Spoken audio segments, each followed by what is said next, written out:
So hey y'all, I'm back with another video. So tonight's video is yet again another Chioma Chats video podcast edition. So by the title, we're going to be doing random opinions about random things. We haven't done this in a while, but I know this is definitely one of my favorite series on my channel. So we're definitely going to get into it. As y'all know, these are opinions. These are not facts. There's a lot of people that unsubscribe every single time I do one of these videos. Hey, it's just an opinion, okay? We all have one. Take everything with a grain of salt. However, if you do agree or disagree, leave it down in the comment section down below, as I would love to hear from y'all. So without further ado, let's get right into this video. My first random opinion is Doordash and Uber Eats should revoke restaurants from not letting customers customize orders. It makes absolutely no sense to me that Doordash and Uber Eats allows mainly chain or fast food restaurants to decline special requests on the app. It could be as little as add extra salt or remove something small from the order. I know for me, sometimes I order Chipotle, which I stopped doing mobile orders because the bowl is always scanty, but I remember I wanted to add something and it told me that I couldn't. And then another time I was ordering Penn Station, and yes, I'm from Philly and I love cheesesteaks, but I don't get cheese on my cheesesteaks because I'm not just that big of a fan of cheese. It just depends on my mood. But I tried to put on the special request that I wanted some type of tweak. So I called the restaurant. The restaurant then tells me that they'll honor my request this one time, but can't do it the next time because everything has to be done on the app. But how does that make sense if the app doesn't allow me to customize my food? I think DoorDash and Uber Eats and similar food delivery services do have a lot of minor issues that they should look into. I don't understand why there are restaurants on there that you can't even use your Dash Pass for. I don't think that should be allowed. If you're paying a subscription fee every month or even every year, there should be no reason a store is not accepting Dash Pass. Like,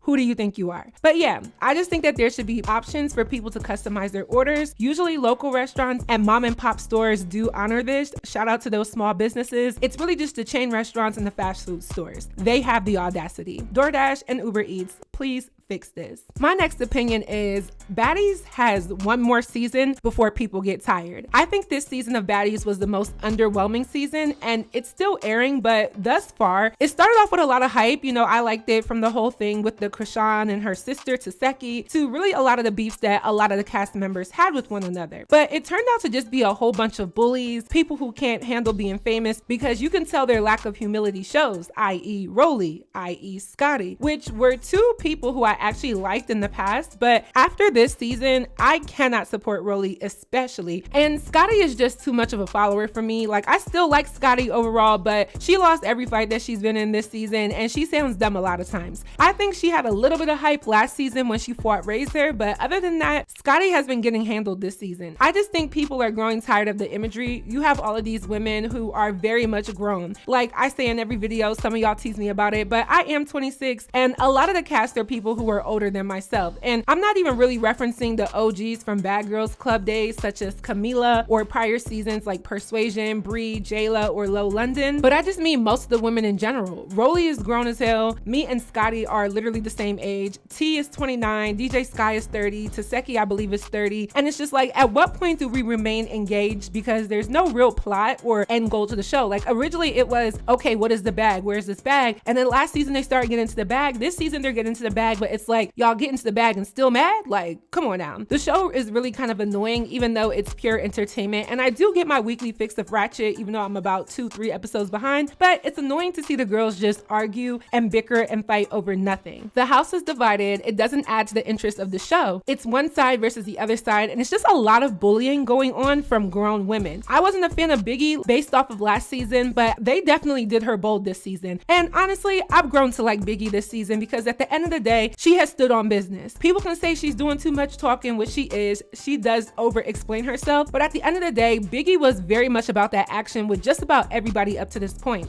Also, it's very evident that they did try to use her as a scapegoat for their own bullying and humiliation, and I thought that was lame. I feel like next season, if they really want to maintain what they've been doing, they have to bring back Krishan, which I'm sure she'll be back, and I'll even say put Jada and Alexis on there, and people who people actually want to see. It's so many girls from the auditions that seem like they would actually be a good fit. And I don't know why Zeus hasn't made a spin-off show for the girls who do come to the auditions. I think they should put people that the audiences really want to see. Like, there are so many other former baddies like Jasmine and Jamie from Philly from the sister season of Bad Girls Club. I still think they should have been on Baddies East. But yeah, bring on better TV-worthy people. I don't really know who E.T. is for real. I didn't watch Blue Girls Club, but people said that there were a lot of fans wanting her to be on. But after watching her this season, I don't understand the hype. She seems like someone who just wants a moment and tries to prove that she's tough. Like, go and sit down there. Go and sit down, please. Nonetheless, Baddies can probably push out one more season for a 5th season before people really start to tune out and it becomes redundant old news. Let's see if they can shake some things up. My next opinion is Lori Harvey has gotten to a point where her mystique isn't as captivating as it once was. I think with Lori Harvey, people don't see the hype as much as they used to. And I'll be real, does it matter? Hell no. But speaking on this from the guise of what Lori has become known for, which is dating Hollywood's most desirable, I think the swag of it doesn't appeal to people like it once did. And I'll be real, there's an obvious pattern that I and others observe. And I think as women, society doesn't allow women to be unapologetically diverse with dating partners. Men can really be out here with a new girlfriend or baby mama every 6 to 8 months, but women get chastised for the same behavior. But I will say I see the new skepticism of Lori budding because it really doesn't come off as believable anymore. Of course, she and other women are free to do as they please with dating and so forth, but if you've had a new boyfriend every year for the past 3, 4, maybe 5 years, and each relationship lasts about 1 year, and most of the men do have decent reputations, not all of course, then I do see why some people raise an eyebrow, but I also do see the mystique of Lori Harvey not being as strong and potent as it once was. And I'll be honest enough to say that I think a lot of her hype came from her being able to seemingly easily secure desired men. From Future to Michael B. Jordan to Damson Idris, these guys are men who women do swindle over in some regard. So now that there's been very public relationships that have failed and people don't ever see her not have a relationship, it really does read different than before. I still think her and other young women should be able to exercise dating and moving on swiftly if it doesn't work out, but I think there is a balance needed when doing that and also giving yourself time to be single. Lori has options that I and many others do not have, so it's probably easier from her to go from one relationship to the next, but I think it comes down to applying more finesse on each situation. It also matters on what she really wants. Is she dating for fun? Is she dating to see what she likes? Is she dating to marry? Determining that makes a difference in your approach to dating, especially as a young lady in your 20s and 30s. Lori is quiet, and I think that is the #1 selling point that she has that relates to how she moves. She doesn't run to the internet, she doesn't do drama, and only responds to things when necessary. I wish more of these women in the media would follow suit. But what do y'all think? Did Lori's mystique go down after a while, or does it still remain?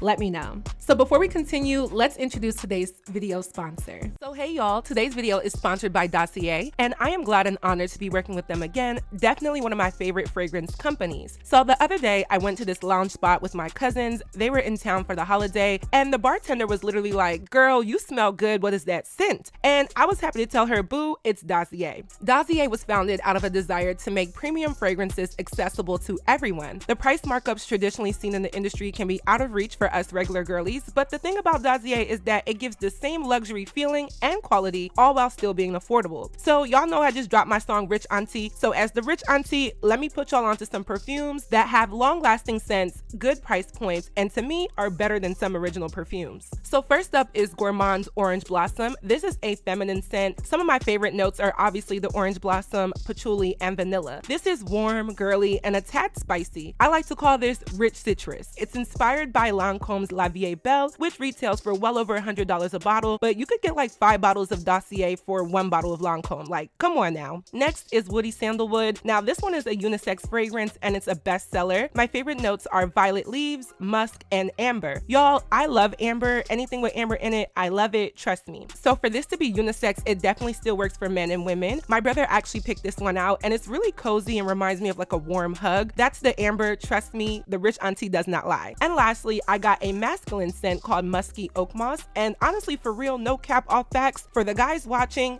get this. I want my man to smell like this. My favorite notes are apple, musk, and amber. And again, the amber is gonna do it every time. This reminds me of an exclusive high-end smell, definitely a luxurious smell. And again, fellas, this is the one. So right now, Dossier is doing their best sales of the year with up to 55% off. So again, very affordable fragrances that can double as perfect for regular days and special occasions. They have products for the ladies and the fellas to keep you smelling luxurious and on trends all day long. Check the links down below below, and thank you to Dossier for sponsoring this video.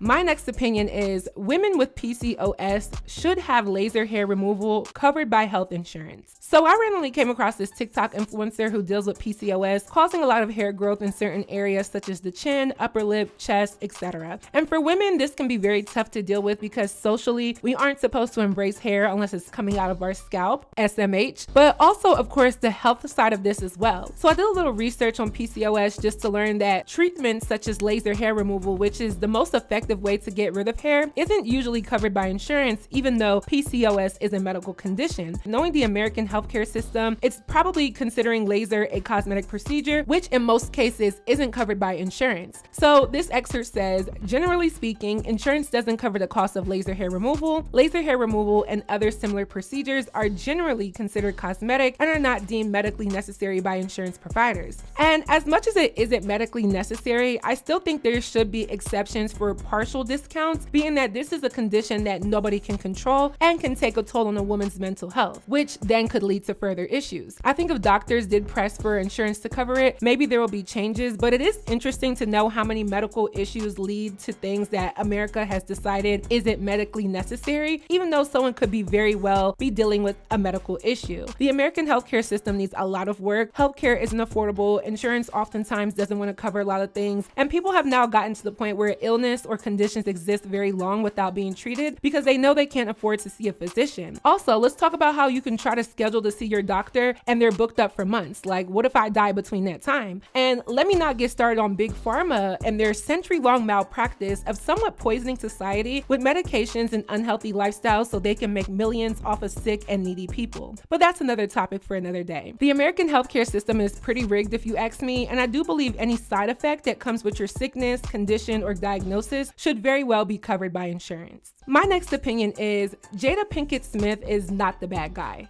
At least, not the only bad guy. I think people forget that Jada never wanted any of this hoopla. And from what it seems, she's been over this marriage from the day she got married. Jada has on record said she never wanted to be married, she didn't believe in marriage, and marrying Will Smith was more to assist Will Smith's ego and desire to be seen as this power couple in Hollywood. Even further, to be seen as this power family in the media. I truly believe that a lot of the downfall of Jada's reputation does come from her saying too much when it wasn't asked for, but also the fact that Will Smith's indiscretions aren't as publicly forward. And I think that's what she was trying to convey in her book and her public campaign for it. Now, I did not read the book, but just Google searching the reality and timeline of Will and Jada, and it's kind of obvious that their marriage wasn't gonna make it. I do think it's weird that Jada recently stated that when Will Smith slapped Chris Rock, it saved their marriage, or that she was happy to be known as Will's wife, because that's kind of toxic. A display of aggravated violence is what it took for you to see how he may be your person. Okay, I wish Jada was joking with a lot of things that she has said, but she isn't. However, I do think she sat in a marriage that she never even wanted for years, did Will Smith a favor by being this trophy wife and making their family's image prominent, and then was completely slaughtered by the media when she decided to live in her truth and tell her truth. Jada was entangling with August Alsina, but Will Smith definitely had his side joints too. He was just more quiet about it. And you can even tell that Will has more of a resentment for Jada's external marriage affairs, even though he has done his fair share of the same stuff. But y'all know men can't take what they dish out. They've used this rhetoric for centuries that what men do, a woman cannot. And sorry fellas, you played yourself. Women have been showing men that two can play that game. And I think some men take it as women trying to be men or women trying to defy male-based actions, when I disagree. I think as humans, we all have cravings and desires for better and things that make us happy. And in a relationship, nothing scientifically or genetically prevents women from wanting to see better partners, whether that's sexually, romantically, emotionally, physically, etc. It's the social nature that tells women that we shouldn't find what makes us happy and that men should continue to explore their options. Well, newsflash, it's 2023 and the gig is up. A lot of social constructs are breaking, and I'm here for some, not for others, but I do think Jada, on the basis of the obvious open marriage that exists between her and Will, had the right to explore her options, as Will also did, because that was the nature of their relationship.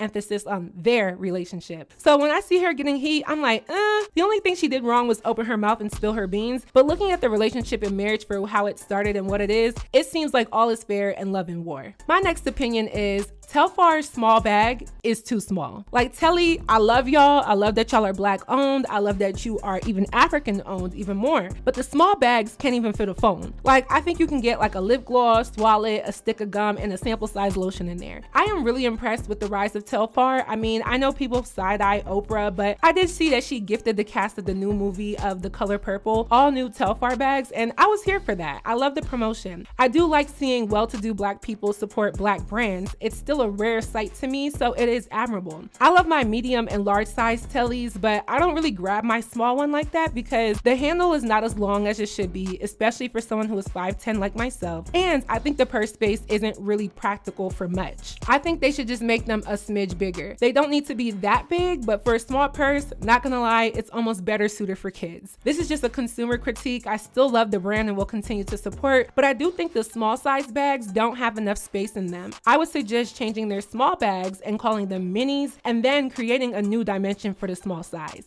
Just my opinion. My next opinion is Sessy Red took Ice Spice's hype, but I think it's a good thing. Now, let me get it out the way. Yes, I'm a hater. I'm very jealous of Ice Spice and Sessy Red and every other active female rapper. My music flops and I'll never be as big as them. So there you go for those that are gonna say that. And by the way, I'll be 6 feet under before I ever believe that about myself, but I do like to get ahead of the dumb comments so that some people really have to think about what I'm saying. But I think we can all agree and obviously see that Sessy Red overtook Ice Spice's hype. And this isn't on either of these ladies. They are both huge artists and definitely doing their thing to stay relevant and on the charts. But I think it is more of a reflection on us as consumers. That's why I said it's a good thing, or what I really mean to say, it's not a bad thing. It's actually interesting, and I think it's natural.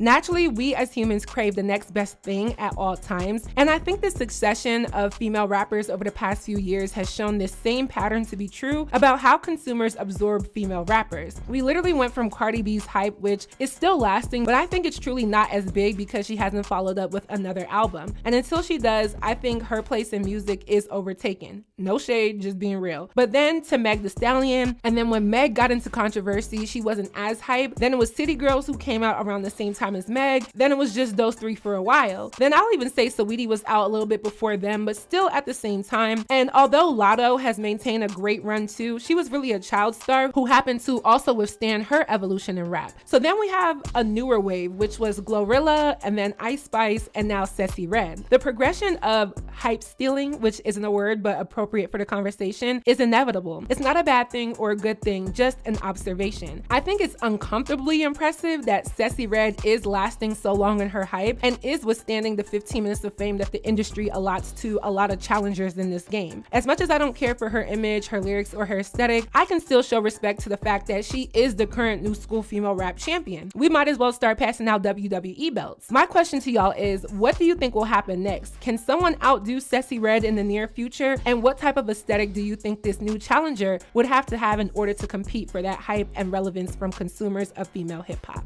Let me know. My next opinion is Black people confuse me when some say that they don't want Africans or Caribbeans to consider themselves Black. Now, I do understand that in most cases, when you're referring to someone or something as Black, you're referring to the Black American culture. And I think that's fair and just, even coming from me as a Nigerian American. But when referencing race and the umbrella term of Black that does encompass people who share the classification of being called Black, I think a lot of people confuse race, which yes, is a social construct, it's a human invented classification system, and they confuse that with ethnicity or culture. And I think for Black people, especially in the States, it's very touchy. This is gonna sound crazy and probably gonna get me canceled, but I'll be real enough to say I do not like the term African American, as it kind of is confusingly broad. And what I mean by that is the term is defined as an American having African and especially Black African ancestors. So I have 2 immigrant parents from Nigeria, but I was born in America, which means I'm quite literally African American. But usually people like to say I'm just African, which I'm not bothered by. I'm very proud to represent my culture 1000%, but I do know that growing up, the term African American wasn't really used to describe someone like myself, but had duality in describing Black Americans. And I do think there is a clear distinction of Black Americans and other types of Black people, but I think the term Black American means Black as in culture and American as in nationality. So I don't really use that term African American to describe people anymore, because I found that there are many Black people in America who do not claim or do not like to claim African heritage. This is for many reasons. One being some people are native to America, and then two, some people feel too far removed from African culture and heritage to claim it, which is fine. But I do think the term Black does refer to Black people everywhere when we discuss race. It does describe culture or ethnicity when you add the suffix of American to the end of the term Black. I think it's actually interesting that Black Americans are the only people to call themselves solely Black. Like, no other race, ethnicity, or nationality solely classify themselves this way. And I was reading a thread about this on Twitter the other day, and of course, this is a byproduct of slavery and colonization. I don't know, I'm trying to explain it thoroughly, but I think there's a lot of people who don't understand the difference or are just too quick to declassify someone. But my race is Black, and I think the term Black people can only have an accurate reference based on the conversation. I wouldn't call myself a Black American, even though I live the Black American experience every day. But since my ethnic background is different, I do think it gets confusing sometimes as to how to classify a Black person. I think these problems only exist in America. Most of the Black people in places like UK are usually African or Caribbean, so I don't think it's that confusing over there. Maybe y'all can let me know. But yeah, people have classifications in race and in culture. I don't think it's fair to say that someone isn't Black because they are not Black American, but I do get saying someone isn't Black American if they know and represent their other Black ethnicity. Black race and Black culture can be synonymous, but also not at the same time, so it just depends on the context. My last random opinion is Tyla's collaboration with Travis Scott was a heterogeneous mixture. That's the best way I can put it. Two different sounds smashing together. And y'all can hate me, but I do not think the remix was bad at all. Travis had a good verse and the lyrics were cool too, but it just wasn't believable. And I think that, plus the fact that Travis Scott is such a random choice for this type of remix, is why people were skeptical about it or just not here for it. So Tyla is the newest pop star that is emerging into mainstream music. She hails from Johannesburg, South Africa, and her song Water is literally the song of the year for a new artist, if you ask me. Amapiano really did their thing this year. Like, I just gotta say it. Like, yes, I'm Nigerian. I love Afrobeats. Afrobeats ate this year, but Amapiano really served, man. Like, really served. But yeah, the collaboration was interesting,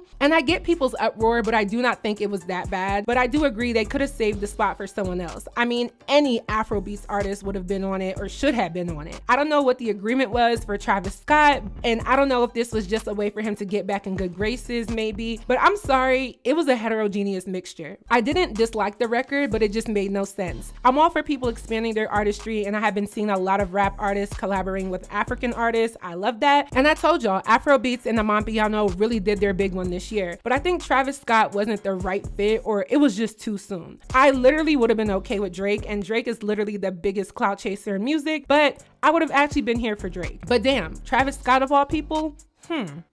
Interesting. I mean, I liked Travis Scott prior to the Astroworld incident. I like his sound. It's different. It appeals to a lot of different audiences, but I don't get rave vibes for a song like Water. I don't know what it is with this decision in the music industry. Like, sometimes I think to myself, how are these execs, these managers, these producers, these artists not reading the room? Anyone could have told Tyla's team and Travis's team that people really wouldn't care for this. But I mean, on Tyla's end, it's really whatever, because she's the one who already had the hit record and Travis did the remix. So kudos for her for this big win and moment in her career, but this was a heterogeneous mixture, and music right now is definitely giving me the side eye. So that is it for this video. I hope you all enjoyed. Please let me know your commentary on my commentary down below. What do you think? What do you know? Let me know. Don't forget to check out our sponsor, Dossier. Of course, you guys want to be smelling really good on an affordable price, so check the links down below so you can see what Dossier has to offer. I promise you, they will have a scent that you will love. If you haven't already, go stream my song, Rich Auntie. It is out on all platforms, link down below. And lastly, don't forget to follow me on all of my social media networks, and I will see y'all in my next video. Bye, y'all. Ceremony every day a cabaret. Get out my way, I'm out the way. They say I'm out the ordinary. All my favorite cousins up, they round the way and on the way. Had to come to auntie house, cause last time I did 20 I said I'ma call him when I need some money. I ain't tryna wait. Mansion in the motherland, bitch. Leave it by the gate. All my favorite cousins up, they round the way and on the way. Had to come to auntie house, cause last time I did 20K. Yo, Chioma, they don't know who they messing with. I be where the blessings is, my pockets never deficit. You can't touch all this excellence, you gon' need a prerequisite. You gon' need some relevance, so cut it OT Genesis. Pat in the mail from my boys in Abuja. Big, meaty, spicy, juicy, baby, call me Suya. I said 24/7, we stacking, racking. I'm a bad bitch, you fraction, lacking. Counting bread while he playing Madden. I'm in the building, bitch, what's happening?